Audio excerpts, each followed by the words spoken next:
अस्सलाम वालेकुम हमारी यूट्यूब फैमिली, कैसे हैं आप सब। उम्मीद है आप सब खैरियत से होंगे। तो आज हम बना रहे हैं ब्रेड पकोड़े। आइए देखिए, इसके लिए सबसे पहले हमें चाहिए, हम ले लिए हैं आधा किलो आलू, जिन्हें हमने बॉईल करके छील कर और इस तरीके से मैश कर लेंगे हम इसे अच्छे से। फिर हम पैन में ऑयल गरम करेंगे। इसमें हमने कड़ी पत्ते डाले, 2 टेबल स्पून लहसुन का पेस्ट डाला है, सिर्फ इसमें हम लहसुन ऐड करेंगे। देखिए, इसे हम थोड़ा सा फ्राई करेंगे। इसे हम इतना फ्राई करेंगे कि इसमें से अच्छी सी एक महक आने लगे। फिर हम इसमें 1 टीस्पून हल्दी ऐड करेंगे, 1 टेबल स्पून हम इसमें नमक ऐड करेंगे,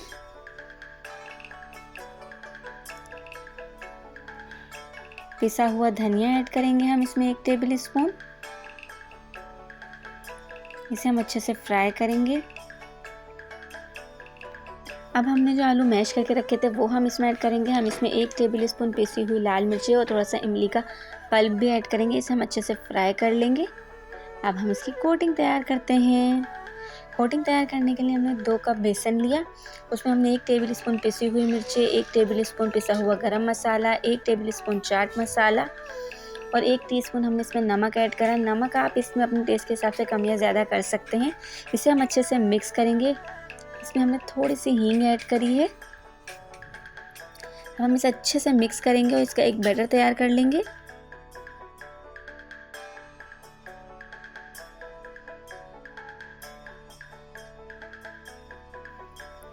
इसमें हम थोड़ा थोड़ा पानी ऐड करते जाएंगे। जितना थिक हमें चाहिए उस हिसाब से हम इसमें पानी ऐड करेंगे और इसे अच्छे से मिक्स करते चले जाएंगे। देखिए, इस तरह से इसको बीट करते जाएं, इसमें कोई लम्स ना रहे।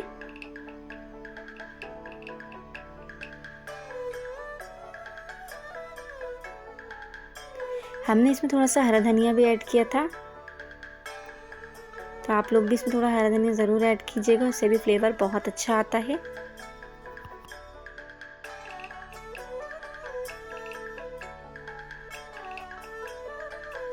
अब ये बेसन का बैटर तैयार है। आइए अब असेंबल करते हैं।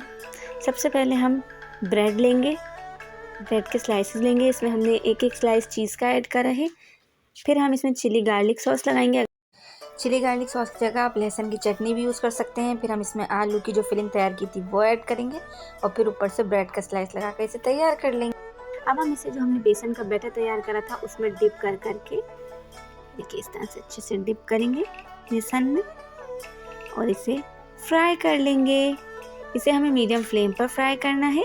देखिए, इस तरह से ये 10 मिनट में फ्राई हो जाएंगे। इसे हमें दोनों साइड से अच्छे से फ्राई कर लेंगे और अब ये तैयार है। आप लोग ज़रूर बनाइएगा, बहुत ही टेस्टी बनते हैं।